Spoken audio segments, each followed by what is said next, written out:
तो कहानी की शुरुआत होती है गॉड रियलम से, जहाँ पर गॉडेस लिस्टा जो कि गॉडेस ऑफ हीलिंग थी उससे एक एस रैंक का मिशन मिला था। लेकिन लिस्टा इस मिशन के लिए तैयार नहीं थी। अब उसका मिशन ये था कि उससे एक वर्ल्ड को एक डीमन लॉर्ड से बचाना था और इसके लिए उससे किसी एक ह्यूमन को चूज करना था और उसकी हेल्प करनी थी ताकि वो ह्यूमन उस डीमन लॉर्ड को हराकर उस वर्ल्ड को बचा सके। इसीलिए वह किसी एक ह्यूमन को ढूंढने की कोशिश करती है। वह सभी के सभी ह्यूमंस के स्टैट्स को चेक कर रही थी, लेकिन तभी उसे काफी अच्छे स्टैट वाला ह्यूमन मिलता है। अब गॉडेस लिस्टा तुरंत उस ह्यूमन को समन करती है जिसका नाम सेया था। सेया गॉडेस लिस्टा से पूछता है कि आखिरकार उसने उसे यहाँ पर समन क्यों किया है, जिस पर गॉडेस लिस्टा उसे बताने लगती है कि उसे एक डीमन लॉर्ड को हराना है और पूरी की पूरी ह्यूमैनिटी को उसे बचाना है। क्योंकि गॉड्स ने एक अर्थ नहीं बनाई थी बल्कि काफ़ी सारे अर्थ बनाए थे और इन्हीं अर्थ में से एक अर्थ पर अभी डीमन लॉर्ड का अटैक हुआ है और सेया को उस डीमन लॉर्ड को हराना है। इसीलिए लिस्टा उससे तुरंत कहती है कि चलो हमें अभी जल्द से जल्द वहाँ पर जाना चाहिए और वहाँ पर जाकर कुछ मॉन्स्टर्स को मारकर तुम्हारा लेवल अप भी हो जाएगा। क्योंकि सेया का लेवल अभी भी 1 था, हालांकि उसके स्टार्ट्स काफ़ी अच्छे थे, इसीलिए लिस्टा को पूरा कॉन्फिडेंस था कि वो काफ़ी अच्छा कर सकता है। लेकिन सेया मना कर देता है और वह लिस्टा से कहता है कि मुझे अभी एक्सरसाइज करनी है जिससे कि मेरा लेवल और ज़्यादा इम्प्रूव हो सके और मेरे स्टैट्स और ज़्यादा अच्छे हो सके। और इसीलिए सेया एक्सरसाइज करने लगता है और इस चीज़ को पूरा का पूरा 1 हफ्ता बीत जाता है और उसके बाद फाइनली सेया उस अर्थ पर जाने के लिए मान जाता है। अब वो दोनों उस अर्थ पर जाते हैं जहाँ पर वो एक टाउन में जाते हैं और उस टाउन में उन्हें नीना नाम की एक लड़की मिलती है जो कि काफ़ी ज़्यादा क्यूट थी और वो सेया और लिस्टा से काफ़ी अच्छे से बात भी करती है। अब सेया और लिस्टा कुछ वेपन्स को खरीदते हैं जो कि सेया के काम आएंगे किसी मॉन्स्टर को हराने के लिए, और वो कुछ हर्ब्स को भी खरीदते हैं। इसके बाद वो लोग कुछ मॉन्स्टर्स को मारने के लिए निकल पड़ते हैं और सबसे पहले उनके सामने आता है एक स्लाइम जो कि बहुत ज़्यादा कमज़ोर था। सेया उसे एक ही अटैक में मार देता है, लेकिन क्योंकि सेया को शक था कि ये स्लाइम कहीं पूरी तरीके से मरा नहीं है, इसीलिए वो उसके ऊपर अटैक करना बंद ही नहीं करता है। वो बार बार उसी जगह पर अटैक करता रहता है जब तक कि उस स्लाइम की राख भी ना मिट जाए। अब सेया ने जैसे ये सारी चीज़ें ख़त्म कर ली तभी वहाँ पर माकिना नाम की एक डीमन आती है जो कि डीमन किंग के आर्मी के 4 किंग्स में से एक थी और इसीलिए माकिना बहुत ज़्यादा पावरफुल थी और उसके स्टैट्स भी बहुत ज़्यादा हाई थे, जो देखकर लिस्टा भी घबरा जाती है और सेया भी घबरा जाता है। मगर तभी सेया वहाँ से भाग जाता है और लिस्टा उसके पीछे भागने लगती है कि रुको मुझे भी साथ ले जाओ। और तभी सेया लिस्टा से कहता है कि तुम तुरंत पोर्टल ओपन करो और हम लोग फिर से एक बार गॉड रियलम में जाएंगे।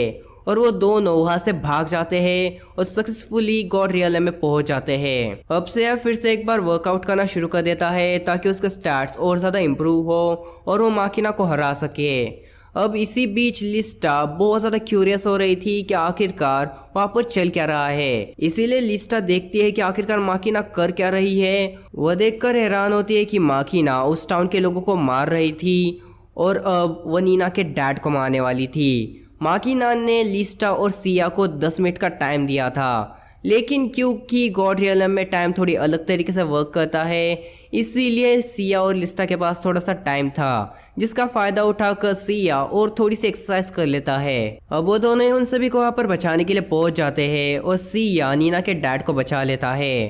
अब सिया माकिना से फाइट करने लगता है, जहाँ पर माकिना देखकर हैरान हो जाती है कि सिया के स्टैट माकिना से भी ज़्यादा अच्छे थे और इसीलिए माकिना अपनी ट्रू पावर का यूज़ करने की कोशिश करती है, जिसमें कि माकिना के स्टैट्स सिया से भी ज़्यादा अच्छे हो गए थे। अब वो दोनों फाइट कर रहे थे तभी माकिना डिमोनिक कर्स नाम की एक टेक्निक को यूज़ करती है, जिसमें कि वो अपने ही वेपन को अपने अंदर घुसा लेती है और वो अपने ट्रू फॉर्म में आ जाती है, जिसमें कि वो सेया से भी ज़्यादा पावरफुल थी। लेकिन जब वो सेया के ऊपर अटैक करती है तब सेया तुरंत ही उस अटैक को ब्लॉक कर लेता है, वो भी बस अपने एक हाथ से, जो देखकर लिस्टा हैरान हो जाती है और साथ ही साथ में माकिना भी हैरान हो जाती है कि आखिरकार इसने ऐसा कैसे कर लिया।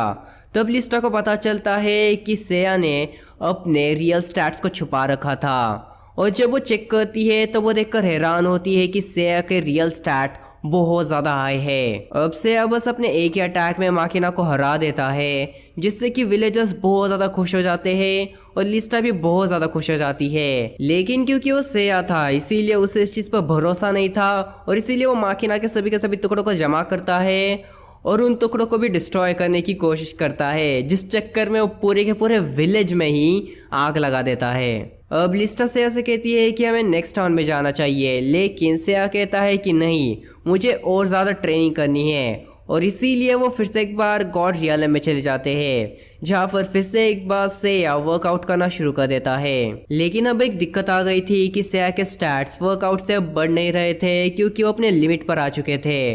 और इसीलिए आर्या नाम की एक गॉडेस जो कि लिस्टा की फ्रेंड थी, वो सेया को एडवाइस देती है कि तुम्हें रियल कॉम्बैट से अपने स्टैट्स को बढ़ाना चाहिए, जिससे कि तुम और ज़्यादा पावरफुल हो सको। और इसीलिए आर्या उन्हें सर्सिस के पास ले जाती है, जो कि गॉड ऑफ सॉर्ड था, और सर्सिस क्लोज कॉम्बैट में बहुत ज़्यादा अच्छा था। अब सेया सर्सिस के साथ ट्रेनिंग करने लगता है, जो ट्रेनिंग काफ़ी अच्छी जा रही थी। जब पहले दिन लिस्टा सर्सिस से मिलने जाती है, तब पहले दिन सर्सिस सेया की काफ़ी ज़्यादा तारीफ करता है, लेकिन दूसरे दिन सर्सिस थोड़ा सा उदास था। और जब तीसरे दिन वो मिलने जाती है, तब तो सर्सिस एकदम ही भड़का हुआ था, क्योंकि सेया सर्सिस को बार बार हराता जा रहा था और सेया बहुत ज़्यादा पावरफुल हो गया था। अब जब चौथे दिन लिस्टा सर्सिस से मिलती है, तब सर्सिस सेया से छुप रहा था, क्योंकि सेया सर्सिस को सोने भी नहीं दे रहा था। वो बार बार उसके साथ ट्रेनिंग कर रहा था, जिससे कि वो और ज्यादा पावरफुल होता जा रहा था, और वो बार बार सर्सिस को हरा रहा था। और अब सर्सिस इतना ज्यादा फ्रस्ट्रेट हो गया था कि वो ये तक कह देता है कि उसे सॉर्ड्स पसंद भी नहीं है, जबकि वो खुद ही गॉड ऑफ सॉर्ड्स है। अब इसी बीच लिस्टा को आइस्टर नाम की एक गॉडेस बुलाती है, जो कि लिस्टा को नेक्स्ट टाउन में जाने के लिए कहती है, क्योंकि वहाँ पर इन दोनों को कुछ ऐसे लोग मिलने वाले थे जो कि इनकी जर्नी में उन्हें काम आ सकते हैं। अब लिस्टा और सेया इस टाउन में चले जाते हैं, जहाँ पर उन्हें पता चलता है कि एक अनडेड आर्मी इस टाउन के ऊपर हमला करने वाली है, इसीलिए सभी के सभी लोग इस टाउन को छोड़कर जा रहे हैं। अनडेड एक्चुअली वह है जो पूरी तरीके से जिंदा भी नहीं होते हैं और पूरी तरीके से मरे हुए भी नहीं होते हैं, जैसे कि ज़ॉम्बीज होते हैं, लेकिन थोड़े से डिफरेंट होते हैं। अब अगर किसी भी अनडेड को हराना है तो उसके लिए होली वाटर की ज़रूरत पड़ती है, और इसीलिए लिस्टा और सेया कुछ होली वाटर्स की बॉटल्स को खरीद लेते हैं। और अब वो लोग वहाँ के चर्च में चले जाते हैं, जहाँ पर उन्हें उनके अलाइज मिलने वाले थे, जो कि 2 पर्सन थे, जो कि दोनों ही ड्रैगन रेस से बिलोंग करते थे।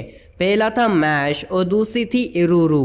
अब वहाँ का प्रिस्ट उन सभी को एक दूसरे से इंट्रोड्यूस कर ही रहा होता है कि तभी सेया उस प्रिस्ट के ऊपर ही होली वाटर डाल देता है। और हैरानी की बात यह होती है कि वो प्रिस्ट खुद ही एक अनडेड था। अब सेया तुरंत उस प्रिस्ट की बॉडी को काट देता है, लेकिन सेया को क्योंकि किसी भी चीज़ के ऊपर बिल्कुल भी भरोसा नहीं होता है, इसीलिए उसे लग रहा था कि कहीं ये प्रिस्ट फिर से एक बार रीजनरेट ना हो जाए, और इसीलिए वो उस पिस्ट के ऊपर कंटिन्यूसली हमले करने लगता है, जैसे कि वो पहले भी किया करता था। और इस चक्कर में वो पूरे के पूरे चर्च को ही तबाह कर देता है। अब जब सेया बाहर आता है तो वो सभी के ऊपर होली वाटर डालकर चेक करता है कि कहीं इनमें से कोई और अनडेड तो नहीं है। और सेया इसके बाद इरूरू और मैश की हेल्प लेने से भी मना कर देता है, और वो कहता है कि वो ये सारी चीज़ें अपने आप ही कर सकता है। और इस समय तक एक सबसे बड़ी गड़बड़ ये हो गई थी कि 10,000 अनडेड्स इस टाउन की ओर बढ़ रहे थे, और अब सेया को उन सभी से निपटना था। और ये चीज़ हम लोग अगले पार्ट में देखेंगे कि आखिरकार सेया उन 10,000 अनडेड से कैसे निपटता है। अगर हमने अगला पार्ट डाल दिया है तो तुम्हें एंड स्क्रीन पर मिल जाएगा, या फिर मैंने डिस्क्रिप्शन में भी लिंक दी होगी।